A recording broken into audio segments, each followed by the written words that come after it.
The first time he told her to calm down, it was almost casual.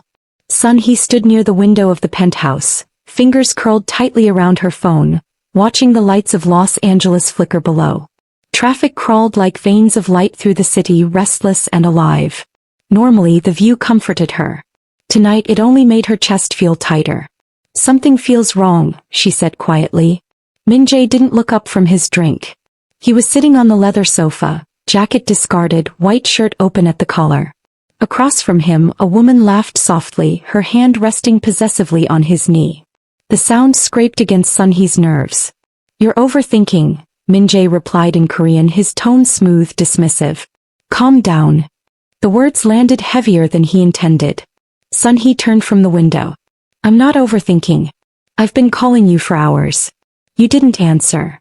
Min-jae sighed and finally looked at her, irritation flickering across his face. "I told you I had business." "This doesn't feel like business," she said, her voice trembling despite her effort to keep it steady. The woman beside him raised an eyebrow, amused, as if watching a private argument unfold for her entertainment. Min-jae stood, glass clinking as he set it down harder than necessary. "Enough," he said sharply. "You're embarrassing yourself. Go home." The room fell silent. Sunhee felt heat rise to her cheeks, humiliation mixing with fear. She glanced once at the other woman, then back at her husband. For a moment she searched his face for something familiar. Concern. Protection. Anything. She found none. "Fine," she whispered. She grabbed her coat and walked out without another word, the sound of the door closing behind her echoing louder than it should have. Outside, the night air was cool, heavy with the smell of rain and asphalt. Sunhee wrapped her coat tighter around herself as she stepped into the elevator, her reflection staring back at her. Eyes wide, skin pale, lips pressed into a thin line. She tried calling Min-jae again as she rode down. No answer. Her phone buzzed just as she stepped into the parking garage. For a split second, relief surged. Then she saw the screen. Unknown number. Her heart skipped. She didn't answer. She slipped the phone into her bag and walked faster toward her car, heels clicking sharply against the concrete floor. The garage felt too quiet, shadows stretching unnaturally between parked vehicles. The engine started on the second try. Sunhee exhaled shakily and pulled out, telling herself she was being dramatic. That Min-jae was right.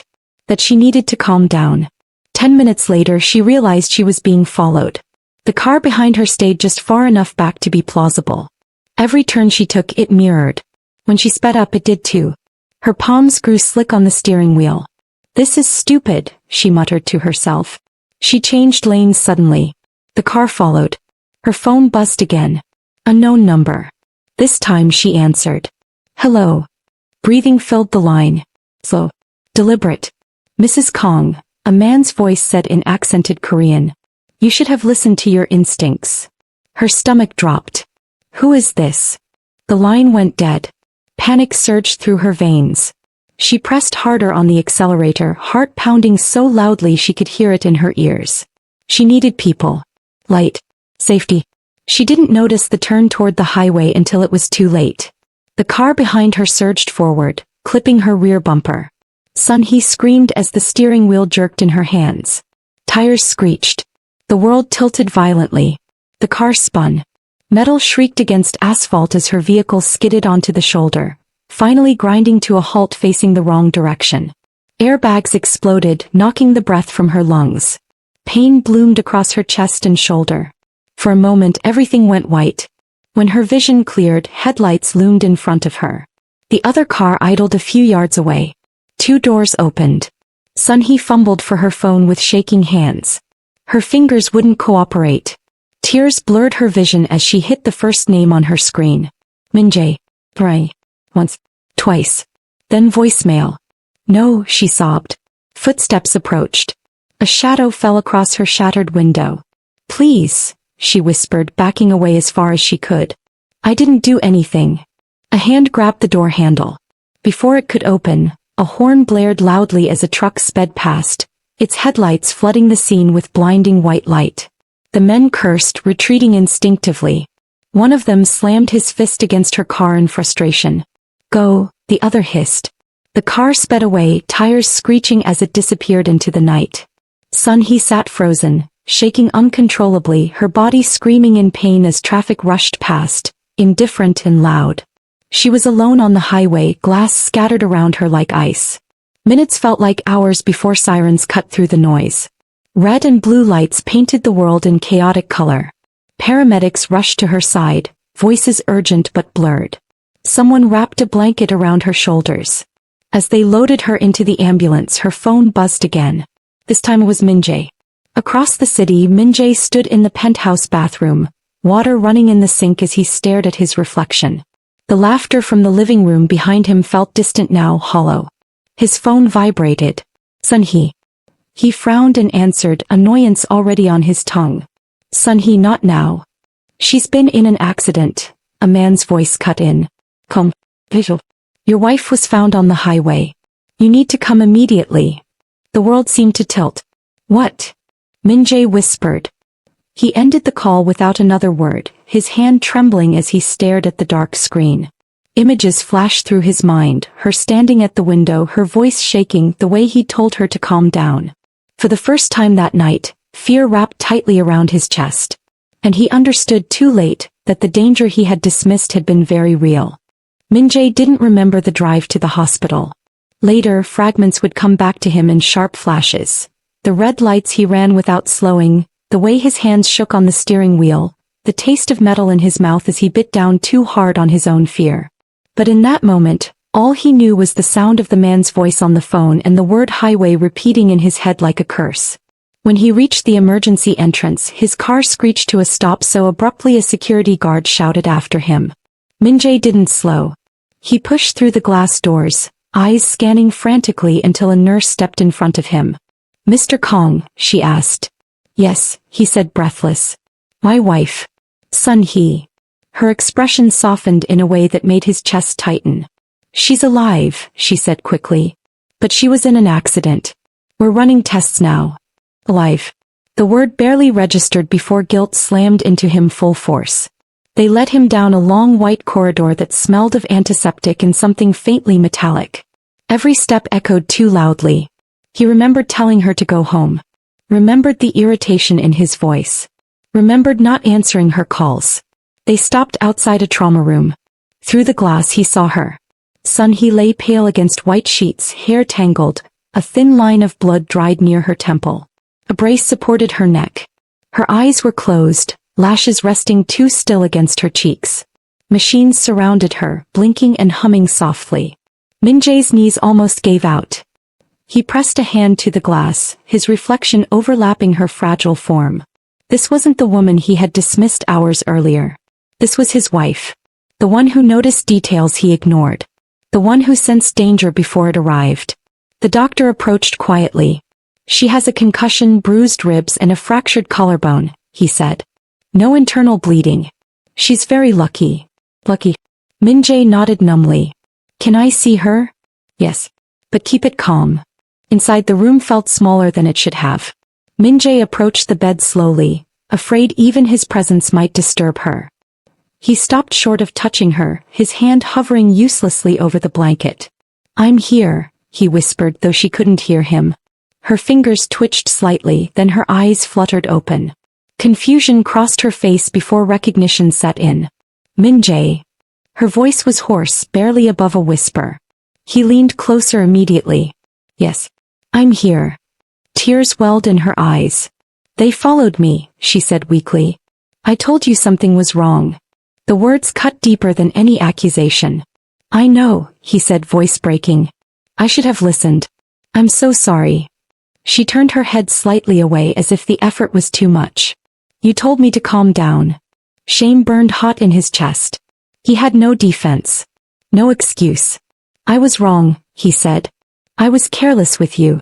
A nurse gently adjusted Sunhee's fore and spoke calmly, grounding the moment. Minjae stepped back, giving space, watching as Sunhee drifted in and out of sleep. When she finally settled, he stepped into the hallway, leaning heavily against the wall. That was when the police arrived. A detective introduced himself and asked questions Minjae barely heard. Yes, his wife had received threatening calls. No, he didn't know who might target her. Yes, he had enemies. Many. Your wife may have been used as leverage, the detective said carefully. Min-jae's jaw tightened. She is not a message. The detective met his gaze. Then you need to help us make sure she isn't treated like one again. The words followed Min-jae back into the room. Sun-hee slept fitfully, her brow furrowed even in rest. He sat beside her bed, finally taking her hand. She didn't pull away.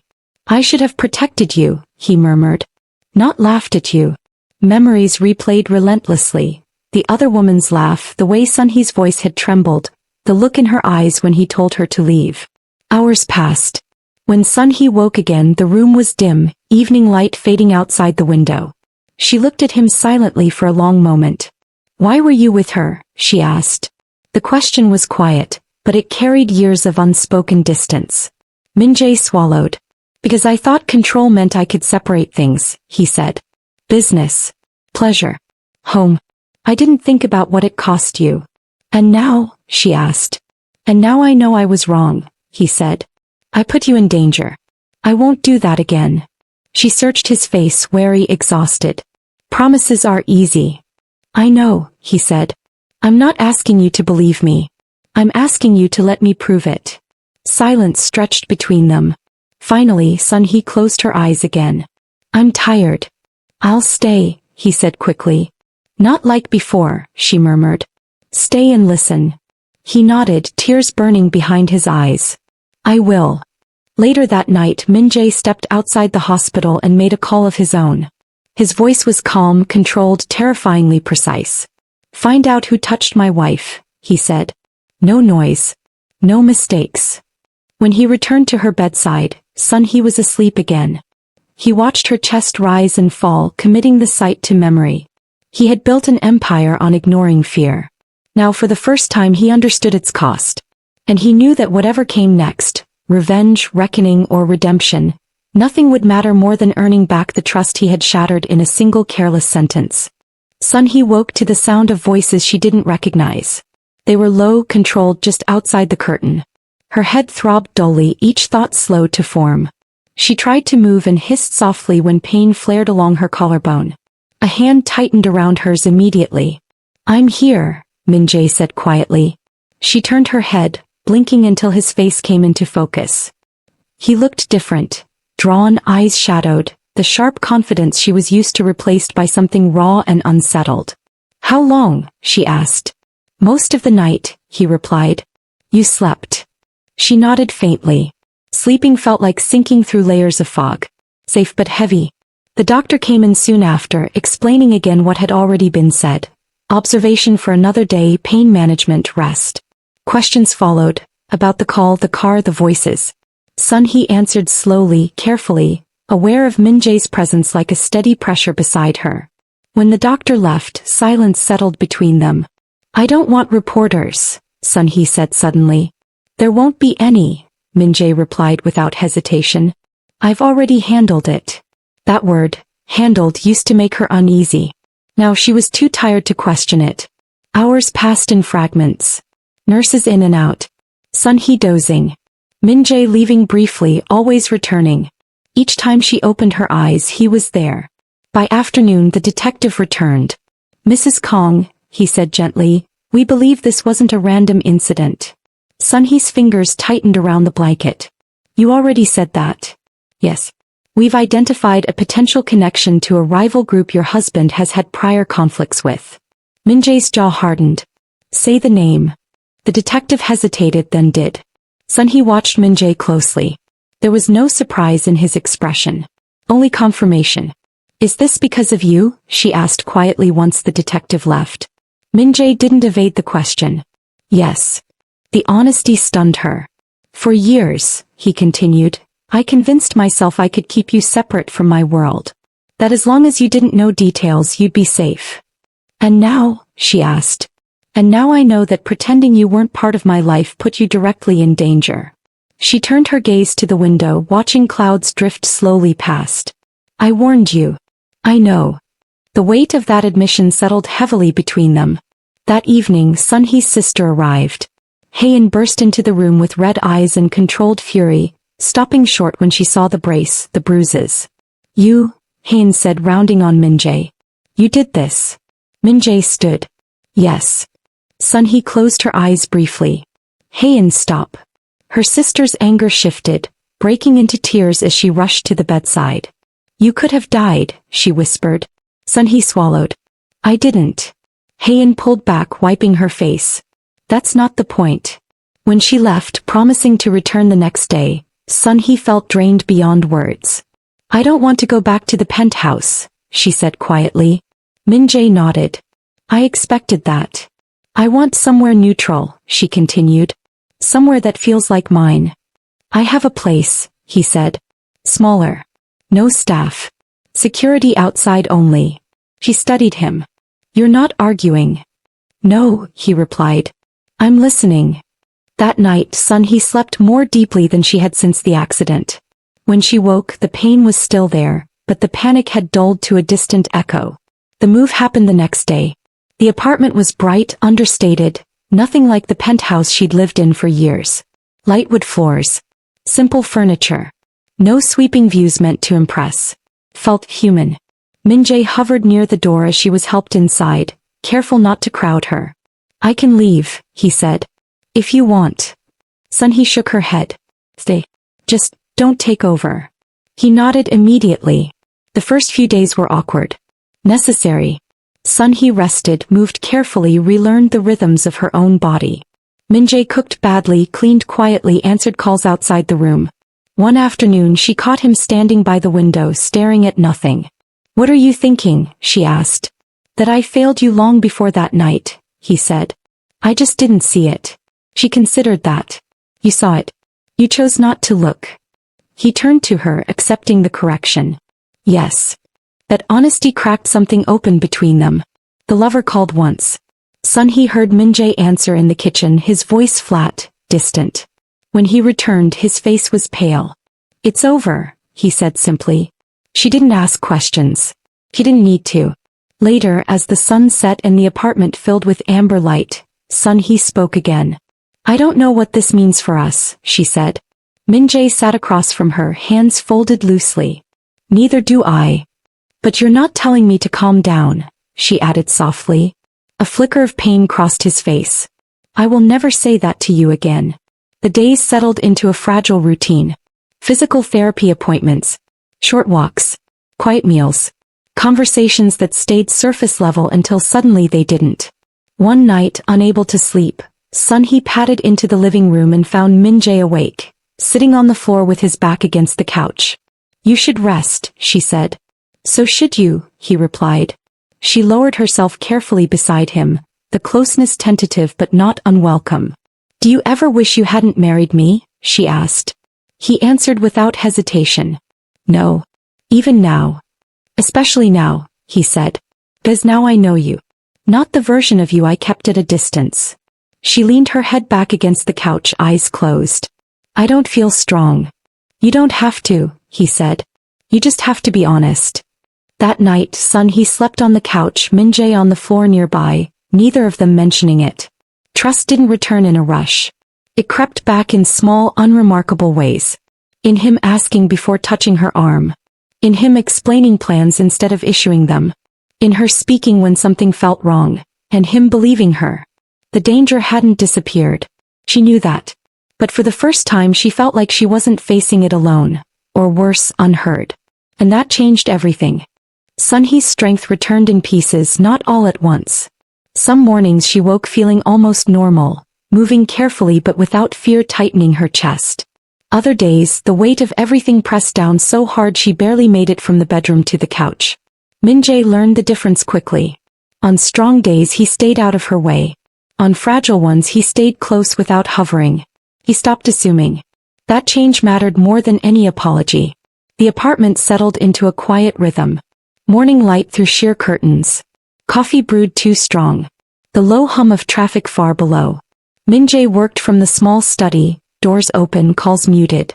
When voices sharpened on the other end of the line he stepped outside. He never brought that world into the room where she rested. One afternoon, Sun-hee found him in the kitchen, staring at his phone with an expression she hadn't seen before. What is it? She asked. He hesitated, then turned the screen toward her. Security footage. Grainy, dark. A car pulling away from the highway shoulder. A partial plate number circled in red. They've identified the men, Min-jae said. One is already in custody. Her stomach tightened. And the other? Min-jae's jaw set. Running. Fear flickered through her, sharp and familiar. She inhaled slowly, grounding herself. What happens now? He watched her carefully before answering. The police will handle it. She raised an eyebrow. That's not usually your answer. It is now, he said quietly. Because you're the one paying the price if I choose wrong. The sincerity in his voice eased something inside her. That evening Haein returned, arms full of groceries and opinions. She eyed Min-jae warily, then looked at Sun-hee. He looks exhausted, she said. He should be, Sun-hee replied dryly. Min-jae allowed a small smile. Haein stayed for dinner, filling the apartment with noise and warmth. She teased Sun-hee gently, scolded Min-jae openly, and made it clear she was watching him closely. You mess this up again, she warned him, and I won't be polite. Min-jae inclined his head. That's fair. After she left, Sun-hee leaned back on the couch, smiling faintly. You survived. I deserved worse, he said. That night, Sun-hee dreamed of the highway again, but this time she wasn't alone. The fear was there, but it didn't swallow her whole. She woke just before dawn, heart racing, and found Min-jae already awake in the kitchen. He noticed her instantly. Bad dream. She nodded. He didn't ask questions. He poured her tea and waited. As the days passed, Sun-hee began venturing outside again. Short walks at first. Sunglasses. Hat pulled low. Min-jae stayed a few steps back, visible but not overwhelming. At a crosswalk one afternoon, a car backfired loudly. Sun-hee froze. Min-jae didn't touch her. He simply spoke. You're here. It's just noise. She breathed through it. The moment passed. Later she surprised herself by laughing. Soft, shaky but real. I thought I'd lost that, she said. Min-jae watched her carefully. You didn't. It was just buried. One evening as they ate quietly, Sun-hee spoke without looking at him. I need to know something. Ask. If I decide I can't live with your world, she said, will you let me go? The question hung heavy between them. Yes, Min-jae said without hesitation. Even if it breaks me. She turned to face him, searching for resistance. She found none. That's the first time I've believed you loved me, she said softly. Min-jae's breath caught, but he didn't reach for her. He let the moment stand on its own. The call came 2 nights later. Min-jae answered it on the balcony, voice low. Sun-hee watched him through the glass, her body tensing as his posture shifted. When he came back inside, his face was grim. They found him, he said. The second man. Her hands curled into the blanket. Alive. Yes. And he's talking. Relief washed through her, so suddenly she felt dizzy. Min-jae sat across from her. I won't lie to you. There will be fallout. Questions. Maybe consequences. I can live with that, she said. What I can't live with is being dismissed. He nodded. Never again. That night, for the first time since the accident, Sun-hee reached for him. Her fingers closed around his sleeve, tentative but sure. Min-jae stilled completely, letting her set the pace. Stay, she whispered. He did. They sat together on the couch, close but not entangled, sharing the quiet like something precious. No declarations. No promises spoken aloud. Just presence. The following week, Min-jae made a decision that shocked everyone except Sun-hee. He stepped back publicly, delegating authority, restructuring operations. Rumors spread. Weakness, some said. Strategy, others whispered. Sun-hee knew the truth. He was choosing differently. One afternoon she joined him on the balcony, the city stretching endlessly below them. Do you resent me? She asked. He shook his head. I resent the man who thought he had to choose power over listening. She leaned against the railing, feeling the breeze on her face. I don't want to disappear into your shadow again. You won't, he said. I'll step out of yours if I have to. She believed him. Not because he was powerful, but because he had learned to pause. As the sun dipped below the skyline, Sun-hee realized something quietly profound. The most dangerous moment hadn't been the highway. It had been the dinner, when she spoke and wasn't heard. Now when she spoke, the world stopped long enough to listen. And that made all the difference. The first time Sun Hee touched him with intention, it startled them both. They were sitting on the couch late at night, the apartment dim except for the glow of the city through the windows. Min Jae had been reading something on his tablet, glasses low on his nose, posture loose in a way she rarely saw. Sun Hee watched him for a long moment, noticing details she had once ignored. The faint scar near his wrist, the way he exhaled slowly when he thought no one was paying attention. "You're different," she said quietly. He looked up. "Different how?" "Quieter," she replied. "Not empty. Just, present." He considered that. "I'm afraid of being loud again." She nodded. "I am too." Without quite deciding to, she reached out and rested her hand on his forearm. Not gripping. Not clinging. Just there. Min Jae froze. She felt it immediately and pulled back. "I'm sorry. I didn't mean." "It's okay," he said quickly, setting the tablet aside. "I just want to make sure you're choosing this." "I am," she said. "I don't want to be treated like glass. I just don't want to be ignored." He turned toward her fully. "You won't be." That was when he kissed her. Not the way he used to, confident, unquestioning, certain of his right to take. This kiss was slow, careful, his lips brushing hers like he was waiting for permission with every breath. When she kissed him back, it deepened naturally, not rushed, not desperate. When they parted, his forehead rested against hers. "Tell me if it's too much." "I will," she said, and meant it. The intimacy that followed wasn't about reclaiming what they'd lost. It was about learning each other again. Where fear lingered. Where trust still felt thin. Where desire lived without danger attached to it. Afterward, Min Jae didn't pull away. He didn't fall asleep immediately. He stayed awake, tracing idle patterns on her arm as if memorizing her presence. "I used to think calm was weakness," he said quietly. "Now I think it's courage." Sun Hee smiled faintly. "You're learning." "So are you," he replied. The next morning they woke to reality. Calls. Meetings. Consequences. Min Jae dressed carefully, movements unhurried but deliberate. Sun Hee watched him from the bed, suddenly aware that this was the first time she had seen him prepare to face his world without armor. "Do you want me to come with you today?" she asked. He paused. "Only if you want to." He thought about it. The building. The people. The whispers. "Yes," she said finally. "But I want to leave if it gets overwhelming." "You'll leave the moment you say so," he promised. The meeting was tense. Sun Hee sat slightly behind Min Jae, observing faces she'd seen before but never truly looked at. Men who once ignored her now measured every word. Women who smiled politely but watched closely. When Min Jae spoke, his tone was different. Still authoritative but stripped of unnecessary cruelty. "This isn't a retreat," he said calmly. "It's a restructuring. Anyone who doesn't respect the boundaries I've set can walk away." Some did. Others stayed. Afterward, as they walked back to the car, Sun Hee released a breath she hadn't realized she'd been holding. "You did well," she said. He glanced at her. "You didn't disappear." She smiled. "Neither did you." The days that followed were heavy but manageable. Legal consultations. Security briefings. Quiet dinners where exhaustion replaced fear. Sun Hee noticed how often Min Jae checked in, not to control but to include. "What do you think?" he asked her once genuinely. She blinked. "About what?" "About the decision," he said. "It affects you too." No one had ever said that to her before. "I think it's necessary," she replied slowly. "And I think you're allowed to choose peace." He nodded as if absorbing permission he'd never granted himself. The lover tried to reappear. A message. Then a call. Min Jae showed Sun Hee immediately. No secrecy.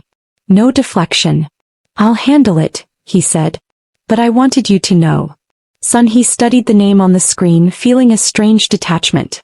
"She was never the problem," she said. The silence was. He deleted the number in front of her without ceremony. "I won't silence you again," he said. Trust grew in increments. In shared routines. In disagreements that didn't end in cold distance. In Sun Hee saying no, and Min Jae hearing it as a boundary, not a challenge. One evening, Detective Park visited the apartment. "I won't sugarcoat it," he said. "There will be eyes on you both for a while." Sun Hee nodded. "I can live with eyes. I can't live with fear." Park studied her, then Min-jae. Then keep choosing transparency. They did. Weeks passed.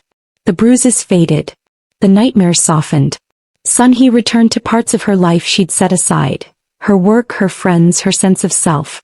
Min-jae watched her do it without interference. One afternoon as they walked through a market crowded with voices and color, Sun-hee stopped suddenly. "Do you ever wish things had stayed the same?" she asked. He shook his head. "I wish I'd changed sooner." She reached for his hand, threading her fingers through his. This time there was no hesitation on either side. That night as they lay together, Sun-hee realized something that surprised her. She wasn't staying because she was afraid to leave. She was staying because she wanted to. And that choice, clear, conscious, uncoerced, felt stronger than anything that had come before. Outside, the city continued its restless hum. Inside, for the first time in a long while, Sun-hee felt steady. Not because the danger was gone, but because she was finally heard. The first morning Sun-hee woke without pain felt unreal. She lay still, waiting for the familiar ache in her collarbone, the tightness in her ribs, the sharp reminder that her body had been broken. It didn't come. There was stiffness, yes, and a dull awareness, but no fear riding alongside it. She exhaled slowly. Min-jae was already awake, standing by the window with a cup of coffee in his hands, watching the city wake up. The early light softened the sharp lines of his face. For once he didn't look like a man preparing for battle. "You're staring," he said gently without turning. "I'm checking if this is real," she replied. He smiled faintly and turned to face her. "Does it feel real?" "Yes," she said. "That's what scares me." He crossed the room but stopped short of the bed. "Do you want space or company?" "Company," she said after a moment. "But the quiet kind." He sat beside her, close enough that their shoulders touched. No rush. No expectation. They stayed like that for a long time. Later that day, Sun-hee did something she hadn't planned. She asked Min-jae to drive her back to the penthouse. His hands tightened briefly on the steering wheel. "Are you sure?" "I need to see it," she said. "Not to stay. Just to close something." The building rose above them exactly as it always had. Imposing, immaculate, untouchable. Inside everything looked the same. The marble floors. The silence that wasn't peaceful, only controlled. Sun-hee walked through the space slowly, memories surfacing uninvited. Her standing by the window. Her voice shaking. His dismissal. She stopped in the living room. "This is where you told me to calm down," she said quietly. Min-jae didn't speak. He turned to him. "Do you know why that hurt more than anything else?" He shook his head. "Because it told me my fear was inconvenient," she said. "That my instincts were a problem you wanted silenced." Pain crossed his face, deep and unguarded. "I understand that now." "I know," she said. "That's why I needed to say it here." She didn't cry. She didn't raise her voice. She simply stood in the truth of it. When they left, she felt lighter. That evening, Min-jae made a public decision. He announced his withdrawal from several operations, transferring authority, stepping back in a way that sent shockwaves through his world. Calls flooded in. Questions. Accusations. Sun-hee watched it unfold from the sidelines, noticing something important. He didn't flinch. Later, when the noise died down, she asked, "Do you regret it?" "No," he said. "I regret what it took for me to learn." The weeks that followed were quiet in the best way. Sun-hee returned fully to her work, rebuilding routines that belonged to her alone. She met friends without checking the clock. She walked through the city without scanning every face. Min-jae didn't track her movements. He didn't demand updates. When she came home, he listened. One night, over dinner, she said, "I want to make something clear." He set his fork down immediately. "Okay. If I ever tell you something feels wrong," she said, "I need you to take it seriously. Even if it doesn't make sense to you." He nodded once. "I will. And if you don't? Then I don't deserve you," he said quietly. That answer stayed with her. The call came late one evening. Sun-hee answered it herself this time. Detective Park's voice was calm. "This is the final update. The case is closed." When she hung up, she didn't feel relief rush through her. She felt finished. Min-jae watched her carefully. "How do you feel?" She searched herself honestly. "Like I survived. And like I don't want to live as if I didn't." That night she made the choice fully without fear behind it. I want to stay, she told him.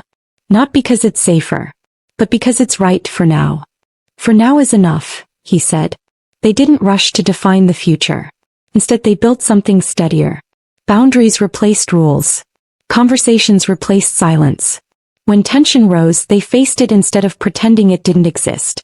Months later, standing on the balcony of the smaller apartment they now shared, Sunhee rested her arms on the railing and looked out at the city lights. Do you ever think about her? She asked suddenly. Min-jae knew who she meant. Sometimes, he admitted. But not the way I used to. And me. All the time, he said. But never as something I own. She smiled. That was the difference. The story people would tell about them would be simple. A mafia boss. A frightened wife. A lesson learned too late. The truth was more complicated. She hadn't been weak. She had been unheard. He hadn't been cruel by nature. He had been arrogant enough to believe fear was something he could control. What changed everything wasn't violence or power or revenge. It was listening. One quiet night, Sunhee stood beside Min-jae in the kitchen, watching rain streak down the glass. If I had listened to you then, he said softly, none of this would have happened. She shook her head. If you had listened then you wouldn't be who you are now. He turned to her surprised. She met his gaze calmly. And neither would I. They didn't need grand promises. They had learned the cost of dismissing fear, and the strength it took to respect it. And this time when Sunhee spoke, the world didn't tell her to calm down. It stopped long enough to listen.